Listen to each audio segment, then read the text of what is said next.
Audio recording for this meeting has begun.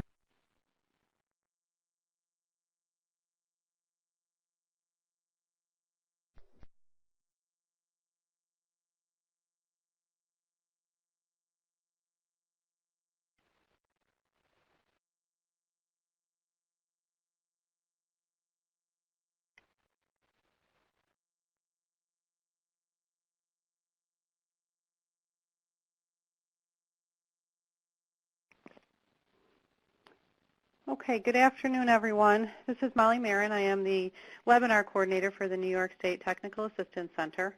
I have just a few reminders before we get started this afternoon. One, many thanks to Felicia for reminding me about the PowerPoint slides. I got tied up in a project this afternoon and completely forgot, but they are available on our webpage, nysrti.org. And you can go to webinars, you'll find them there. I can put that in the chat too if you need. So the PowerPoint slides are available. Dr. Beisey will be tweeting during today's webinar. So if you want to follow her or post comments, in the chat you'll see I posted where you can follow her. This week's topic is Tier 2 and Tier 3 intervention within R&R. And we're really excited about next week. We have one more webinar in this strand. Next week's topic is planning for implementation of R&R. And that presentation allows much more time to talk about, allow an opportunity to respond to your specific questions or issues regarding implementation. So if you have questions or implementation issues that you would like the presenters to address, you can email me this week, the sooner the better, so that they have them and can plan for them. I will put my email in the chat, but you can email me. I will collect those questions and pass them along to the presenters. I think that's going to be very meaningful for everybody, so I look forward to lots of questions in my email and a full inbox this week. Last reminder is at the end I do post an evaluation link. If you could take a few minutes to complete it, it's very short and we do look at those every week and very much appreciate your feedback.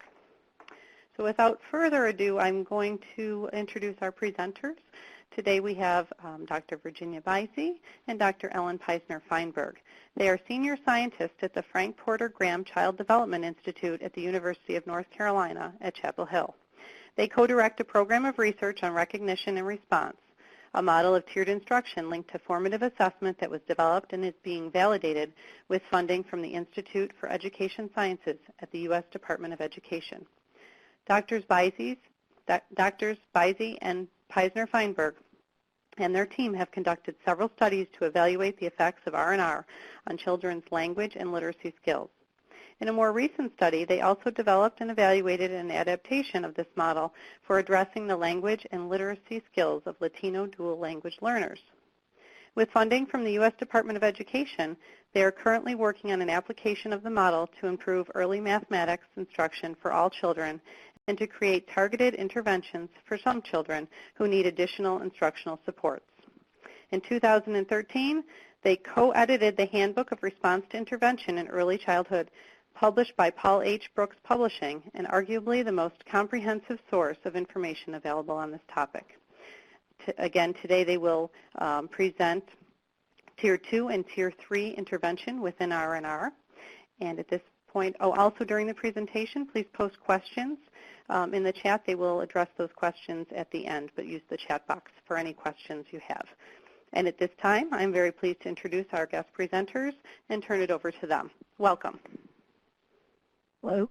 Hello, and thank you for coming to the fourth in the fifth of our webinar series. I'm Ellen Peisner-Feinberg, and I'll be presenting today on the topic of Tier 2 and Tier 3 intervention in recognition and response.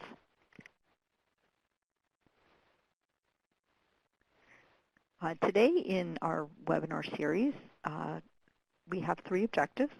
First, that we will help you identify the key features of Tier 2 small group lessons within recognition and response. Second, that you'll understand the role of Tier 2 embedded learning activities within recognition and response. And finally, you'll learn about Tier 3 individualized scaffolding strategies within R&R. Last time, we talked about foundational instructional practices for all children within recognition and response, focusing on language and literacy instruction. But one question teachers often have is, how can we help struggling learners? Even with a good research-based core curriculum and other practices, such as dialogic reading, some children still may not be meeting learning goals. Recognition and response provides an answer. It offers a systematic approach for helping struggling learners through the use of assessment and tiered instruction to address varying skill levels. Within recognition and response, collaborative problem solving is used to make database decisions about which children need additional instructional supports based on formative assessment results. Different levels of instructional support are provided at Tiers 2 and 3, depending on children's needs. Let's review recognition and response. Some of you have seen this model, but some of you may not have if you're just joining us. At the first level, or the foundational level, Tier 1, is for all children. At this level, instruction consists of a research-based core curriculum and intentional teaching practices, as well as formative assessment in the form of universal screening for all children. At Tier 2, for some children, based on the results of these formative assessments, explicit small group interventions and embedded learning activities are provided. These are for children who, on the basis of these formative assessment results, still are not learning the key concepts provided at Tier 1. These may be in the area of language and literacy or the area of math. At Tier 3, based on additional formative assessment results, for a few children who still, with the instruction provided at Tier 1, along with the additional instructional supports provided at Tier 2, still are struggling to learn, additional intensive instructional supports are provided in the form of individualized scaffolding strategies.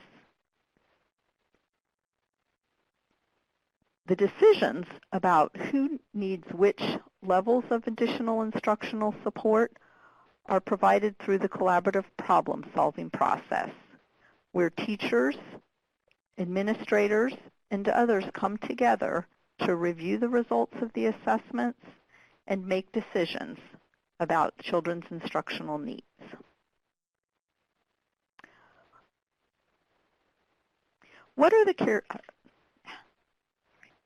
Let's focus more on the Tier 2 response. It consists of two instructional components. The primary focus is small group lessons. These are augmented with embedded learning activities. Tier 2 instruction is provided for some children determined on the basis of the formative assessment results. What are the characteristics of these Tier 2 small group lessons? Well, first, they're provided for a small group of children. This is often defined as 3 to 6 children with similar learning goals. These are determined on the basis of the universal screening results. Each lesson takes place for about 10 to 15 minutes a day, generally over about an 8-week intervention period. Lessons are structured. They have clearly defined activities, materials, and learning goals with a clear scope and sequence.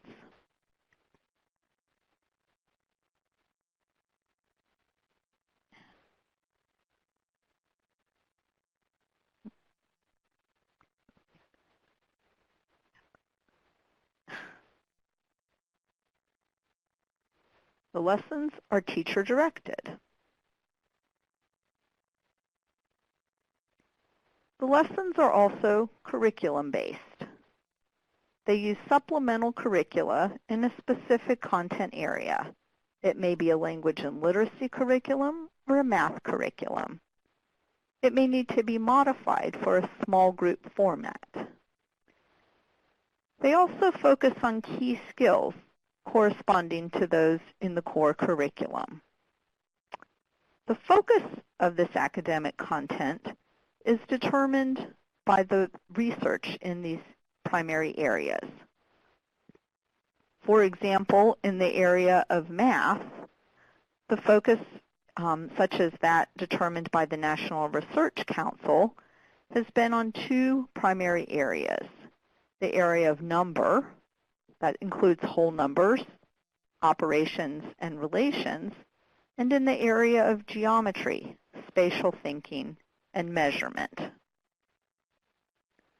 In the area of language and literacy skills, the focus of the academic content, based on recommendations from areas such as the National Early Literacy Panel and the National Research Council, includes the domains of vocabulary, phonological awareness, and letter knowledge.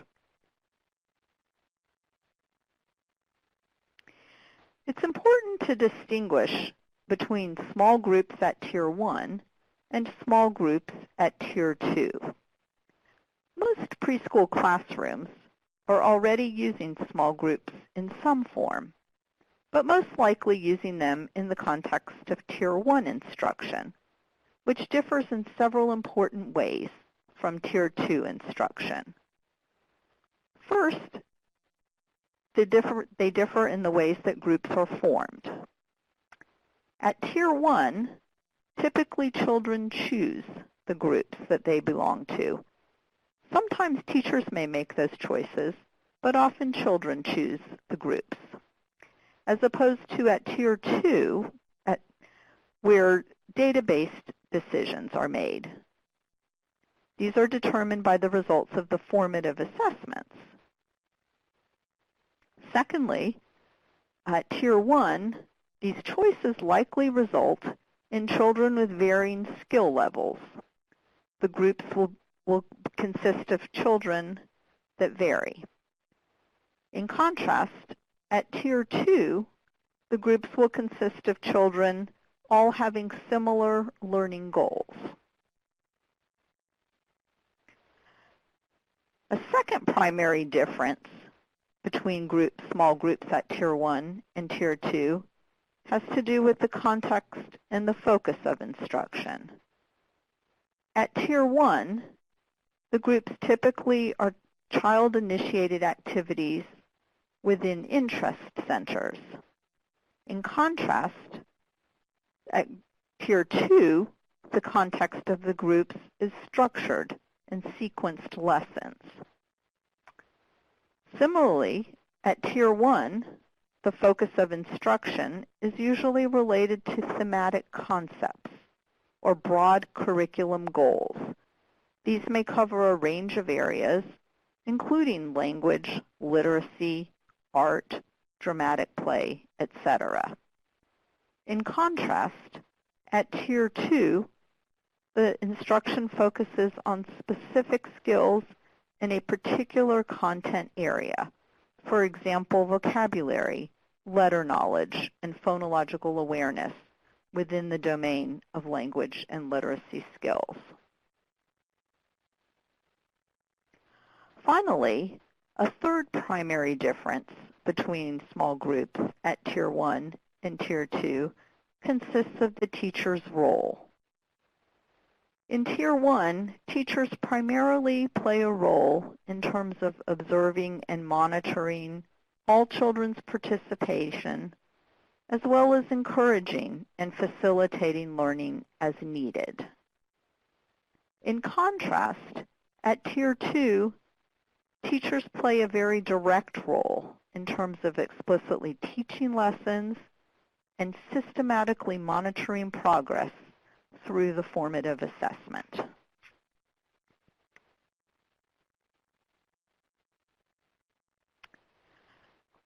When choosing a curriculum for the small group lessons, It's important to ensure that the key concepts address similar skills to the core curriculum. The purpose is to provide additional instructional support for children who are struggling to learn these concepts with the foundational instruction provided at Tier 1.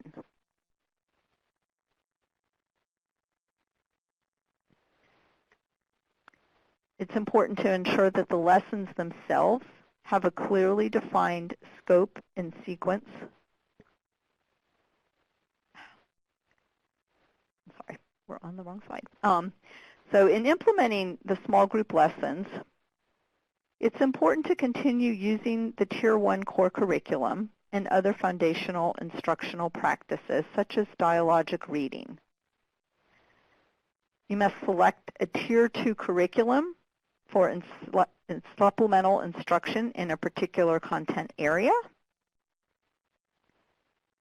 And this Tier 2 curriculum will form the basis of the small group lessons.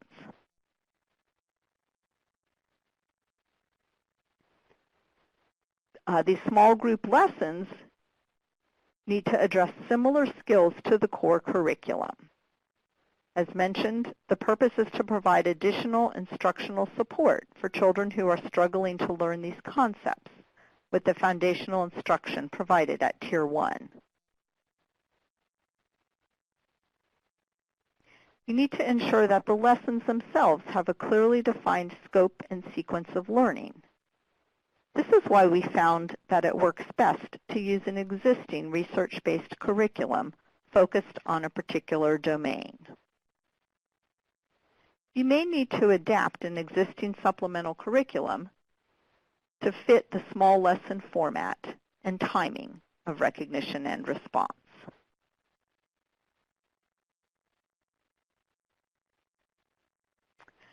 So let's look at what a small group language and literacy lesson would look like. Typically, it uses storybook reading and other interactive game-like activities. It focuses on instructional activities, addressing areas like vocabulary and comprehension, sound awareness, or print and alphabet knowledge. We're now going to take a look at an example of teachers, two different teachers conducting actual lessons with target groups of 4 children.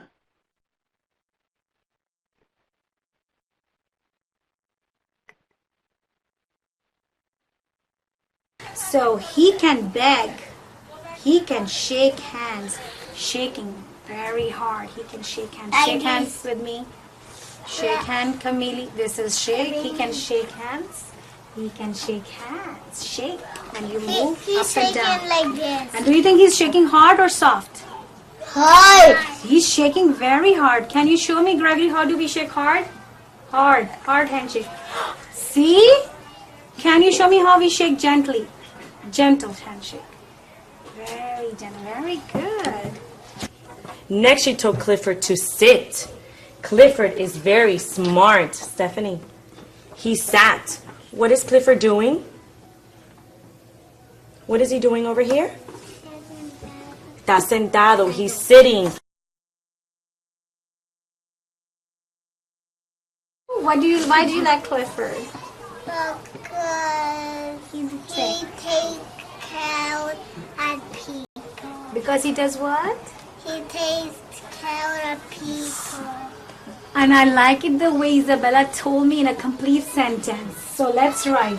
Isabella likes Clifford because he takes care of the people. Wonderful. And what should be at the end because we are done talking? What is that? Stop talking. It means we are done. It's a period.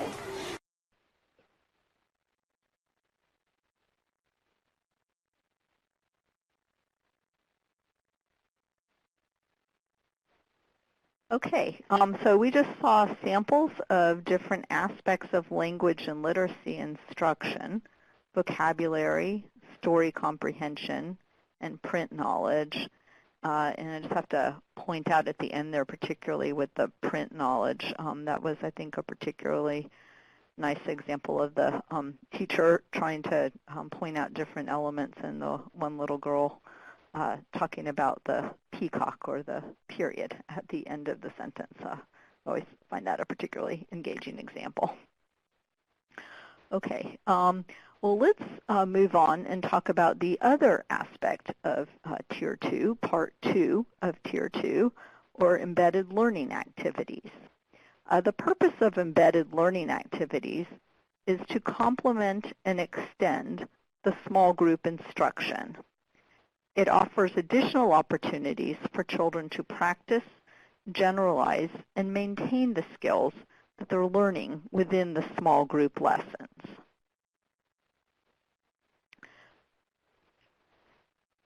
The embedded learning activities differ from the small group lessons in some important ways, and there are some particular characteristics that it's important to note. First, they occur within the daily activities, for example, in centers or routine. The content, however, is linked to the small group lessons. Teachers plan these based on individual needs of the target children, but they are available to all children within the classroom because of the context within which they occur. Finally, teachers monitor and facilitate learning within the embedded learning activities rather than direct the learning, as in the small groups.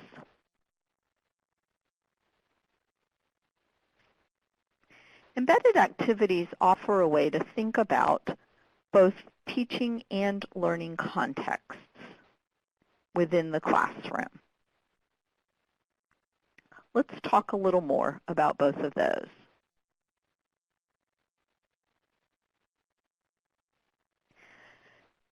Embedded activities offer an opportunity for enriching and adapting existing contexts for teaching and learning.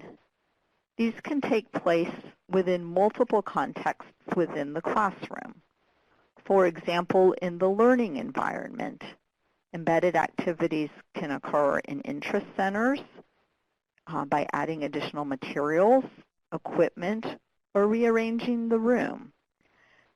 They involve making additions or modifications to enhance or support the skills that are being learned at Tier 2. They can occur by making additions to the Tier 1 small group activities, to whole group activities, to individualized instruction, to classroom routines, or to child-initiated activities and interest centers. They also involve adjustments of the teacher's role. They can range from a role of monitoring, to encouraging, to facilitating the participation of target children within these activities. Let's talk a little more about the roles of teachers. When teachers are monitoring children in the role of embedded activities, this can occur by observing what children are doing, how they're interacting with materials, what types of choices they're making, how they're understanding information. It also occurs by keeping track of their level of participation and engagement in activities. This also tells you how well the activities are working for children. When teachers are playing a role of encouraging participation and engagement in embedded activities, this can happen by inviting children to participate in a specific activity, by guiding them toward a particular choice, or by redirecting their choices of activities. And finally, teachers can play a role of facilitating participation and engagement in embedded activities. This happens when teachers join in children's play and learning and activities by enlisting peers to model and support children's learning, or by initiating, responding, or expanding upon children's communications. How do you actually implement embedded activities within your classroom?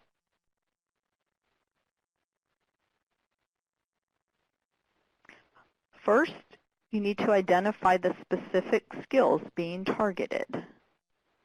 You particularly need to determine if individual children within the small group lessons would benefit from further support for specific skills through the embedded activities. Next, you need to determine the particular teaching and learning contexts within which you want to implement the embedded activities. You need to select particular activities to support the targeted skills being taught within the small group lessons. And then finally, you need to define the teacher's role. So for example, embedded activities might take the form of adding specific books to the book reading area that support particular areas of language and literacy skills being worked on in a small group lesson, or adding extra math games to the centers, or including letter or number games in routines.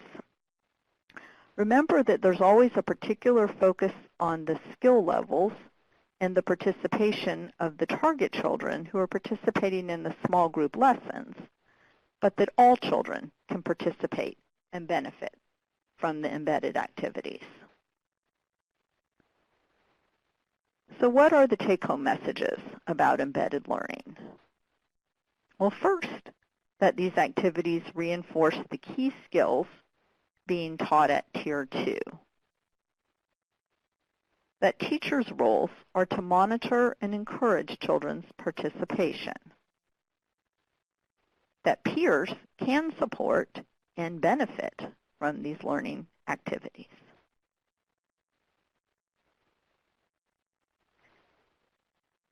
Now let's turn to Tier 3.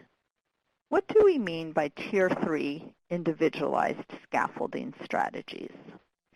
In R&R, scaffolding strategies are specific instructional techniques that teachers use for the few children who require more intensive supports to learn. Let's take a look at each of these in turn. For example, modeling. In modeling, the teacher demonstrates specific skills. These may be verbal or nonverbal.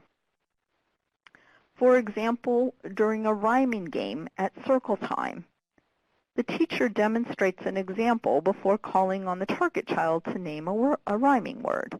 Log and dog rhyme. Now you name another word that rhymes with log and dog. Or, in a nonverbal example, while playing a rhyming matching game with the target child and at Activity Center, the teacher demonstrates finding two picture cards that show rhyming words, log and dog, and shows the pair to the child. Response prompting. The teacher offers assistance to elicit a response from a child. Again, this may be verbal or nonverbal.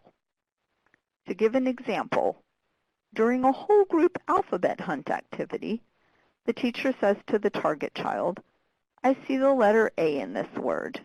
Can you find it?"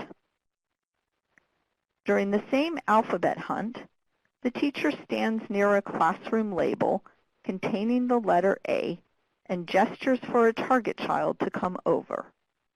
She might look expectantly at the child or point to the word.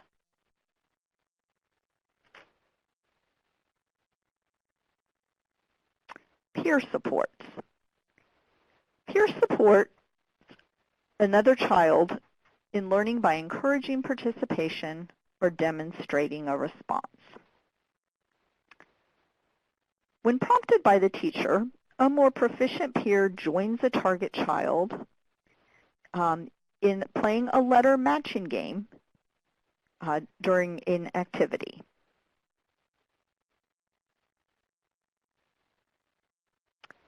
And finally, corrective feedback. This is reinforcing the correct response and addressing incorrect responses and non-responses.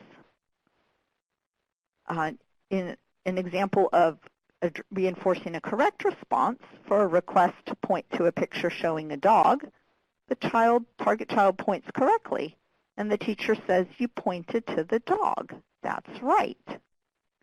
For a request to point to a picture showing a dog where the child responds incorrectly or does not respond, the teacher points to the right picture and says, "Here is the dog."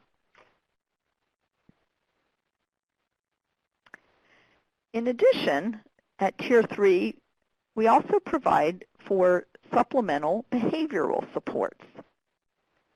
These include things like space and positioning arrangements, where you might strategically place a child who needs more support next to a peer who will help during small groups. Or visual supports, where you use picture cues at the beginning of a lesson depicting behavioral rules. For example, an ear symbol, which means listen, or a stop sign, which means wait until we've finished reading. Or communicating behavioral expectations. For example, when a child gets distracted during a lesson, the teacher reminds the child what will happen next to redirect attention toward the lesson tasks.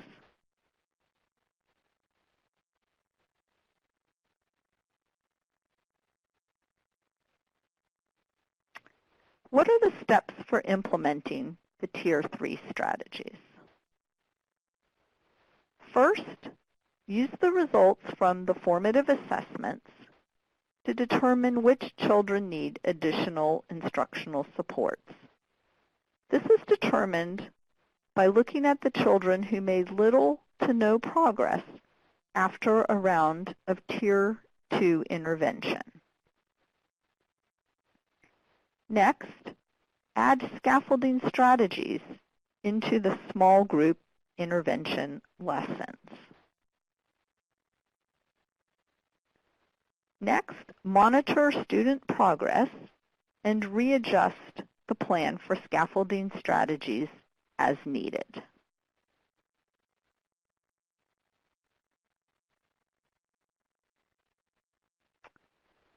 An important reminder about the recognition and response model. The tiers are additive. All children receive the foundational instruction at Tier 1. Some children will receive both Tier 1 and Tier 2 supports. And finally, a few children will receive Tiers 1, 2, and 3 instructional supports, with all of these decisions made on the basis of the formative assessment results.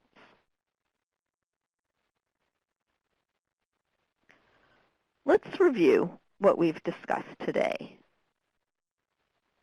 First, we discussed differences between the Tier 1 and Tier 2 small groups.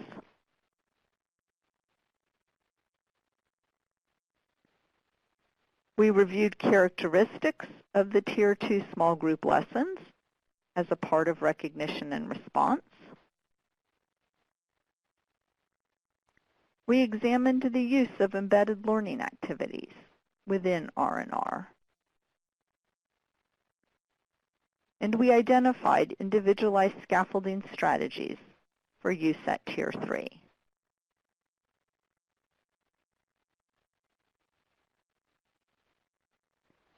Next time, we will talk about planning for implementation of recognition and response. Again, as a reminder, we encourage you to submit your questions about this ahead of time so that we can be sure to address them during our webinar. We've provided you with a list of references for the information that we talked about in today's webinar.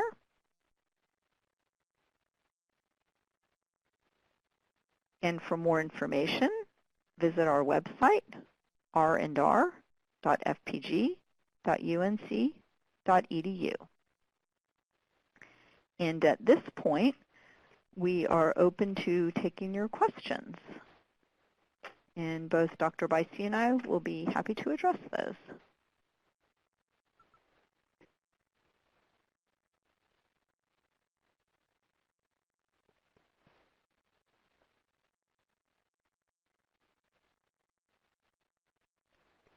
It looks like somebody is typing, so I will wait a minute till the questions start coming through.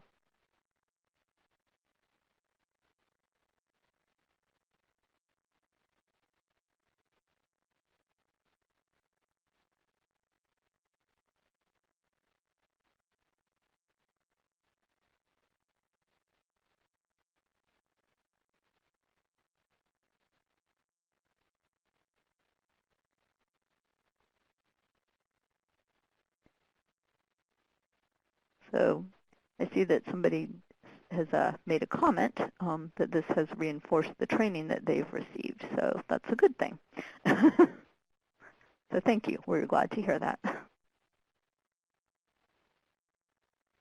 And we've got some more comments coming through.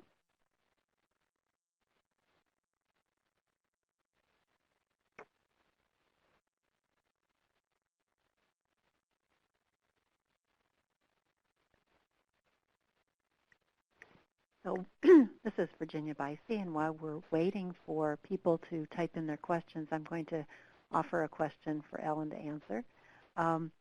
Often when we're talking about tiers 2 and 3 and the use of small groups at the different tiers, people get confused, and they wonder, whether they are they're already using small groups, but they're wondering if what they're doing is a tier 1 kind of small group or a tier 2 type of small group. And so I think that's a good question for Ellen to address. How do they know if what they're doing in their classrooms around small groups is something that looks more like tier 1 or tier 2? How would they know? Okay, thank you, Virginia, for making my life difficult. No, I'm just kidding. So actually, I'll go back to some of the things that I talked about during the webinar today, but I think that's an important concept to reinforce. But I think there's several characteristics that it's important to think about when you're looking at the differences between your groups in Tier 1 and Tier 2. First of all, you need to look at how are the children being selected for these groups. In Tier 2 groups, the focus really is on a data-based decision, that you've used the results of the formative assessments to choose those children, that you've really said that there's a particular area I'm focusing on, whether it's language and literacy or math instruction, and I'm really using the results of the formative assessments to figure out which are the children who are really struggling to learn. And based on that, I'm going to choose those children to try to provide additional instructional supports in my small groups. That's one of the major differences between the small groups at Tier 1 and Tier 2. At Tier 1, typically those small groups are either groups that children themselves have chosen, for example, at center time, or sometimes the teachers may even choose those groups, but often they have children with varying skill levels. Secondly, it's the way those groups occur in terms of the instruction, that they're very teacher-directed. They're lesson-focused because you're trying to provide those additional instructional supports at Tier 2, as opposed to child-initiated kinds of activities. Another difference is sort of well, again, it's sort of whether, it's really where those are happening. Are they happening, for example, in interest centers, or are they happening in the context of, a lesson?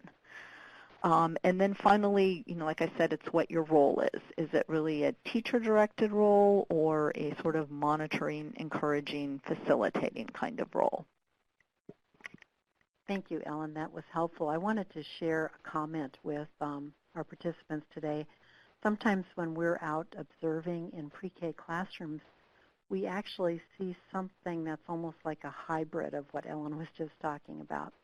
And that is, I think teachers have begun to hear about the use of small group instruction as Ellen has described it for Tier 2, and they try to implement that at Tier 1. And so what we see sometimes is almost an overuse of a small group, instructional small group model in which teachers set up an instructional small group and they try to cycle all of the children through that small group. But it kind of takes a long time to have, for all of their children to receive that kind of small group instruction when you're working with 4 or 5 at a time. And so it can take up most of the morning. And so I think we're starting to, when we see that, we get a little bit concerned because, first of all, not all children need that level of intensity to learn, as Ellen has already mentioned. Secondly, I think there are many other parts of the day and the curriculum that children are missing out on because of that arrangement. So we would just caution, I'm sure none of you are doing that, but occasionally we've run into that. And it's very well intentioned, but I think it's actually not the appropriate use of Tier 2 as we've described it within recognition response. I think, do we have some other questions now, Ellen? Okay. So I'm going to let Ellen read those questions. Okay, so I see a question about for progress monitoring, any suggestions for data tracking and record keeping? And I'll address that. We actually had a whole webinar series, a whole session on assessment. But one of the things I'd say is that we highly recommend using a technology-based assessment, and that actually does greatly facilitate this whole aspect of data tracking and record keeping. And I think that's probably the strongest suggestion that we could give you, is that to really, use a web-based, technology-based system that will make that feasible. And I'd say, what I'd suggest, I think the information's available if you want to look at that previous webinar. That I see a question about, could you use Tiers 2 and 3 for advanced students instead? And that's not the way we've defined the model. At some level, I could see that you could apply the same sort of framework to use the assessments to try to figure out which children are actually at the opposite end. I guess, but and that has happened in K-12. I think the one thing we'd say is, we just would want to be sure that that's not at the expense of, leaving behind the children who really are struggling to learn, that's really sort of the purpose behind why we developed the R&R model, but certainly the framework could apply at the other end as well. And then I see another question, which is, could you call Tier 3 support a child working with a classroom aide on lessons that the teacher has created and deemed necessary for that child? That's not the way that we have defined Tier 3 support within our model. That's really more like a special education sort of approach. The way we've defined Tier 3 is that the child is still receiving the same Tier 2 supports within the small group lesson context as their other peers, and that the teacher within that same context is providing additional support through the scaffolding strategies. So it's not pulling that child out and providing separate individualized instruction in that way, but it's more providing another level of intense individualized instruction within the context of the small groups for those children, and that's the way we've defined the Tier 3 support. This is Virginia, and I just wanted to follow up on what Ellen just said. I think that was a good explanation. I just wanted to mention, for those of you who are wondering, what about children who are in special education and have IEPs? And Ellen's telling me that there is a question about that, so we're anticipating that one. And so we very much, when we were developing this approach, we very much had inclusive settings in mind and very much thought about how we could address the needs of children with special needs with IEPs, and have included those children in our research when we have identified the children who we think could benefit from additional instructional supports through Tier 2 and 3 interventions. We have included children with IEPs. I will say that we're still pretty early in our research, and so we started with children who have global developmental delays or speech-language delays. We have not, and I think occasionally we have included a child with autism, but for the most part we started with children who had more mild to moderate delays. But we very much would like to, in the future, continue to do research and working with teachers and administrators, figure out how we could address the needs of children with more severe needs as part of this model. I think what we're intending is to figure out a way to include children in the general curriculum, not give them a separate curriculum, but really think about helping them participate in the general education curriculum, but doing that in a way that addresses their IEP goals.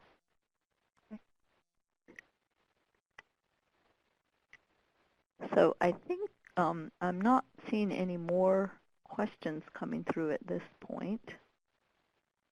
Wait just a moment and see.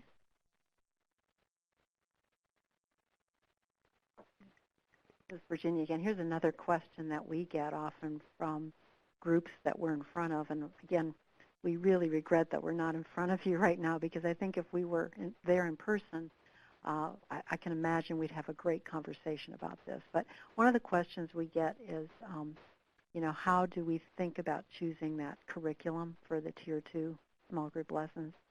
And so I'll just mention our thoughts about that. When we think about helping a program adopt recognition response, we always start by asking, what are you already doing? And in terms of curriculum and assessment, actually both. We want to know what, and try to build on that, not throw everything away, but really build on what programs are already doing.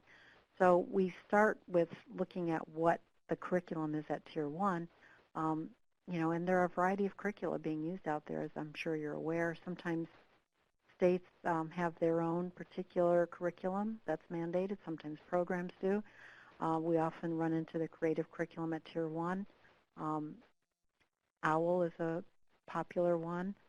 High Scope. These are very, I would say widely used curricula out there. And then we have this as the foundation, and then our job is to really help programs think about what would complement that at Tier 2. And we try to find a curriculum. If it's language and literacy, if that's a content area we're addressing, we try to find a curriculum that's language and literacy focused that would really complement that creative curriculum, for example. If that's what's being used, then we might choose, for example, the OWL or another language and literacy curriculum. There are many out there. You can go to the What Works Clearinghouse, and you can see which ones have the most research evidence for effectiveness. That's how we choose the curricula that we use at Tier 2. We start with which ones are research-based, and we look at what it's trying to complement at Tier 1, so that we're teaching the same skill areas, but we're using a different curriculum to do that, so children get a different exposure to a different curriculum, but addressing the exact same skills that they're learning at Tier 1. So that's how we have done it in the past, and we've encouraged programs and administrators to think about it that way. In the area of math, we tried a different approach, which is we're going to start with a math curriculum at Tier 1 and use that as the foundation. We're actually using building blocks as our Tier 1 math curriculum, and then it's already got some small group lessons, so we're We're just working to make those more explicit at Tier 2. So we're actually not using two different curricula. I think that's ideal if you can figure out a way to do that so that you're not having to sort of balance two different curricula. So those are two different approaches. I think both are legitimate and something that you can think about in your own program. I'd say just to build on what Virginia has said, the key point there is to make sure that the skills that you're addressing in the small groups are corresponding to the skills that you're doing at Tier 1, that clearly it doesn't make sense to think about in your small groups trying to teach children things that aren't what you're already teaching them at Tier 1, that what you're trying to do is actually help the children who are not getting the skills that you want them to get at Tier 1 and give them further instructional supports at Tier 2 in order to get those skills. So I think that's really the focus of what you're trying to do at Tier 2. And that there are, as Virginia said, we've tried a couple of different approaches to doing this. One thing we try not to do is to repeat exactly the same thing in the Tier 2 small group lessons that you're doing at Tier 1, but to try to provide that in a somewhat different and more directed lesson format. I think we've got another question about whether the 3 tiers would look differently in a self-contained special education classroom. That is a really good question. I have no doubt that the 3 tiers would look different in that particular context. We have developed this model primarily for the context of a pre-K classroom or a community-based child care program classroom, Head Start, in which some children with disabilities are participating in those classrooms. They're inclusive, but the majority of children are typically developing. So we consider that kind of an ideal inclusive setting for children with disabilities. We recognizing that not all children are in those kinds of settings and that there are many other kinds of configurations out there. We'd be very interested in talking to you about what your ideas are about how this would look in a specialized setting in which all of the children have some type of disability. I have no doubt that those 3 tiers would look very different, and we'd have to think carefully about what the foundation of instruction would be in a classroom like that, and the individual needs of the children would help determine what tiers 2 and 3 would look like. But I do think the same general idea, I think, or framework could still apply because even in a classroom where you have all children who have IEPs, you've got a range of abilities represented there and children with very different learning characteristics. And so there still needs to be some way of helping the teacher or teachers in that classroom organize the instructional supports and the interventions that are being delivered to those children. So it could still be a helpful framework, I think. But I have to say that we haven't actually tested that in our own research. And let's see, I think that might be the end of our questions. And I see that Molly is thanking everyone for attending. So unless I see any typing in the next few minutes, I'm probably going to say goodbye. And nope, I don't see any more questions. So I'm just going to thank you for attending, your questions, and give the phone back to Ellen so she can thank you as well.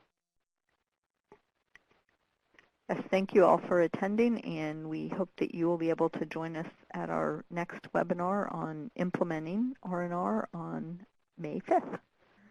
And send in your questions. Thank you very much. Bye.